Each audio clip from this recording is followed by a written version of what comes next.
কখনো কারো দীর্ঘশ্বাসের কারণ হবেন না।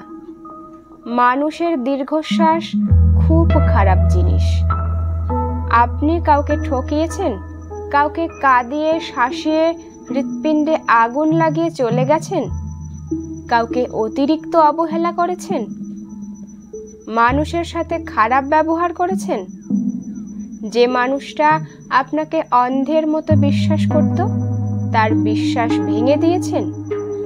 মনে রাখবেন, মানুষটা আপনার উপর কোনো প্রতিশোধ না নিলেও সে যতবার আপনার কথা ভেবে দীর্ঘশ্বাস ফেলবে, ততবার তার আত্মা একটা নালিশ নিয়ে যাবে সৃষ্টিকর্তার কাছে। সৃষ্টিকর্তা সব দেখেন। আপনি যত ভালো মানুষের মুখোশ পরে থাকেন না কেন, অথবা কাউকে ঠকিয়ে যতই সুখের সাগরে ভাসেন না কেন, কারো অন্তরে আঘাত দিলে তার শাস্তি আপনাকে দুনিয়াতেই ভোগ করতে হবে। যে মানুষটাকে আপনি ঠকিয়েছেন, সে যদি একসময় এসে আপনাকে মাফ করে দেয়, কোনো অভিশাপ না দেয়, তবু শাস্তি আপনাকে ভোগ করতেই হবে।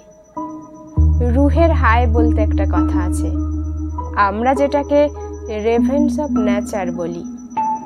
প্রস্তুত থাকবেন সর্বদা। মানুষ আপনাকে ছেড়ে দিলেও প্রকৃতি কাউকে ছেড়ে দেয় না।